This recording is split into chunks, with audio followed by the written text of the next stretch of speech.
going on, guys? Sean here, coming at y'all with a little video. Got a little bit of basketball news, got a little bit of football news. Gonna try to dive into everything a little bit. Also gonna talk about some stuff I got coming up on the channel, a way to keep the off season a little more fun. Hopefully drum up a little bit of views, a little bit of subscribers through the off season, which is normally hard to do. Normally a lot of your content creators for the Eagles are, getting ready to go on vacation. They're really only going to report the news, and there really ain't going to be too much. So we're going to see if we can't figure out some ways to fill in the gaps. Keep it fun for you guys. Keep it Eagles related, Philly related, sports related, that sort of thing. But first things first, obviously, if you guys are new, if you've been here for a while and you're not subscribed, please subscribe. It's the best way to help me out as, content creators. That's all we were asking for. Stealing it from DJ Eastwood because he hit the nail on the head. You guys get this for free. Some people work harder than others. A lot of people work harder than me. I really just come at you with a raw video, and you guys continue to support. So I thank you for that. So please like, please subscribe, comment down below. Tell me what you think. Tell me what you guys would like to see. I know I had a couple people telling me before on Twitter they'd like to see a little bit more NFL content in general. So that's going to kind of play into my plans moving forward. But we'll get into that as we hit it. First things first, Akbar, I can't say his last name, not even going to try. He's a TV personality. He was on the Rich Eisen's show recently. He was the guy who leaked the Derrick Henry news. If you're wondering where you know the name from, that's where you know the name from. He pretty much came out and said that he blew the trade. And, I was watching some other videos this morning, and I saw some people saying that, nah, they don't think that's what happened, if they wanted to trade for him, they would have, blah, blah, blah.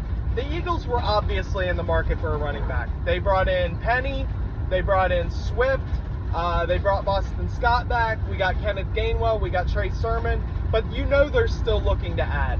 I think he absolutely blew the trade. It sounds like something Howie Roseman would do, if I'm being honest. Most of these trades that he negotiates and put in place, if you look back and you pay attention, it's been about secrecy. The A.J. Brown trade was worked out. It was all about keeping it quiet. If someone had leaked that trade, chances are he would have moved on. He would have went somewhere else, or he would have not paid as much for A.J. Brown because the news got leaked. It's as simple as that. The DeAndre Swift news came out immediately after the running back got picked from the Lions.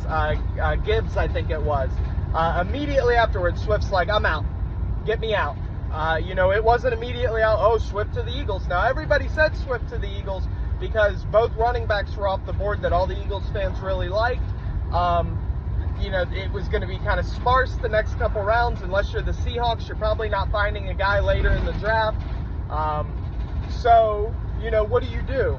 Well, you trade for Swift. So, I think the Derrick Henry trade was in place. I think it was a done deal. I think they had the money worked out. I think it was going to be a full-on Alabama reunion. I think that's exactly what they wanted, and I think it would have been an elite duo, trio even. This O-line, Jalen Hurts, and a running back. I mean, forget the weapons on the outside. Just from a rushing standpoint alone, that's an unstoppable trio. I love Swift. I really, really like Rashad Penny.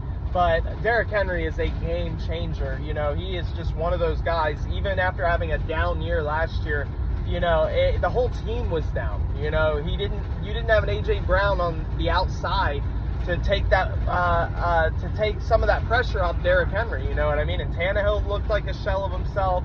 Malik Willis didn't look good. So I think the deal was done. Tell me what you guys think, but I think that's a big missed opportunity. I think there's still a chance that we get him, but at this point, I think it's highly unlikely. Definitely not for the cap number that he has, and definitely not for whatever compensation it was before. So yeah, just tell me what you guys think about that. Just a strange piece of Eagles news that came out earlier that I thought I'd share with you guys. Getting on to some basketball. For you guys that like NBA stuff,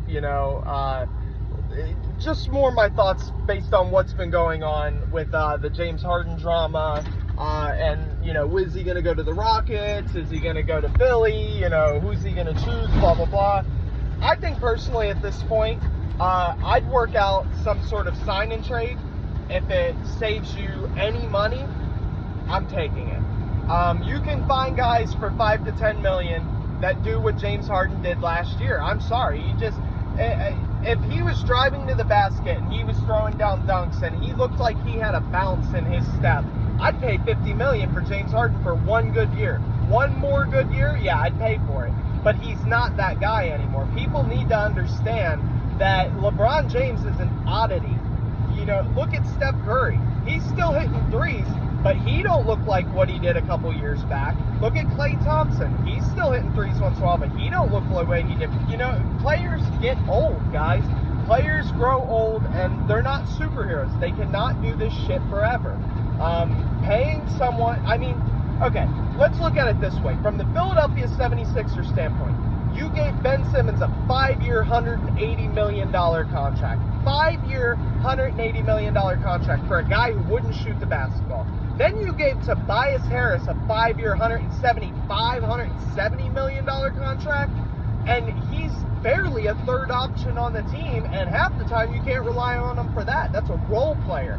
Now you're about to give a facilitating point guard who has a spotty shooting resume 40, 50 million? No, you have to learn from your mistakes. As close as Daryl Morey and James Harden are, Daryl Morey has to understand that you shoot yourself in the leg if you make that deal. You think trading Tobias Harris was hard? Imagine trying to trade James Harden in year 3 of a $210 million contract. Who the fuck is going to take that You have no first round picks. You have no second round picks. You have no leverage. You'd have to trade another star just to get rid of that contract. And you're not trading Maxey. You're not trading Joel just so you can trade James. Do not give the contract out. It makes 0 sense. 0 cents. Okay? I don't understand why people think the 76. Well, you're still better off with James Harden. For this year, you might be right. 2 years from now, no, absolutely not. Two $50 million players on the same team and only one of them might be productive, that's barring an injury from Joel. Centers' shelf lives are not like the rest of the NBA. The fact that Embiid is still playing at the level he's at and looks like he's getting better, that is a godsend for someone his size, okay? It just doesn't happen, all right? So we need to embrace every healthy year he has. We need to do everything in our power to put shooters around him. It's been the same argument since Joel Embiid year 4. You know, it's been the same argument. Just put shooters around him. Let him go to work. You know, bring in a bench that can rebound and score you some easy points and keep your plus minus at a decent place while Joel's on the bench. It's not that hard. I know I don't talk Sixers a lot, but it's hit a point to where this has gotten so aggravating that, you know, nobody sees what to do. And I pray, because I love Nick Nurse, I pray that he doesn't let this ownership and Daryl Morey and all this bullshit sway him from doing what he's done in the past that has worked. He needs to continue to do the things he's done to have success. He needs to continue to build around Joel. He needs to continue. It's not hard. It's really, really genuinely not that hard. And it just frustrates me. So if you can get $1 back in cap space for James Harden, you take it, because you can fill his spot with someone else at this point. Tobias Harris.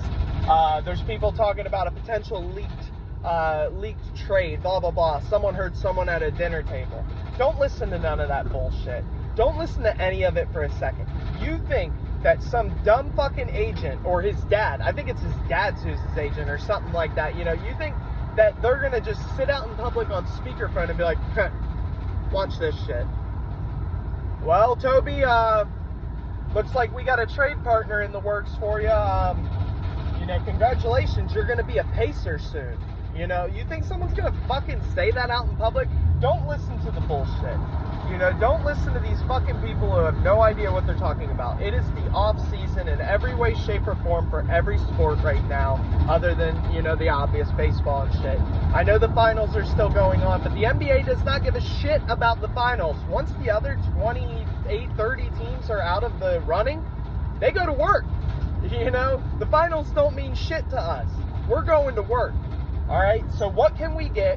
What can we do? how can we free up cap space? Because it seems like Joel Embiid's entire career, we've had no cap space. I would just love to see 1 year where Joel is the highest paid player, extend Maxey, and then have some fucking money for once. I mean, you know, when we traded Ben, it didn't make sense why we traded away 2 first-round picks, why we traded away Drummond, Curry. You know, I never understood it. You know, Ben has problems. James had problems. There was no leverage on either side. You have straight-up fucking player trade. Especially considering that we traded a 25-year-old and we're the ones that have to give compensation. It never made sense. Never made sense from the very beginning. So let's get some fucking cap space for this year and next year. Let's pray that Joel has 2 more good years in him. You know, let's hope that some stupid fucking team is blowing it up and takes the Toby contract for a knockdown 3-point shooter or a facilitating point guard or a backup big that can rebound, you know. And then we can re-sign Jalen McDaniels and we can do some work, you know, because we're so close every year. And everyone's like, oh, he's a choker, he's a choker, he's a choker. Just look at the shots that his teammates miss throughout the course of a game. And then you have these games where they lose by 2 points, 3 points, 5 points.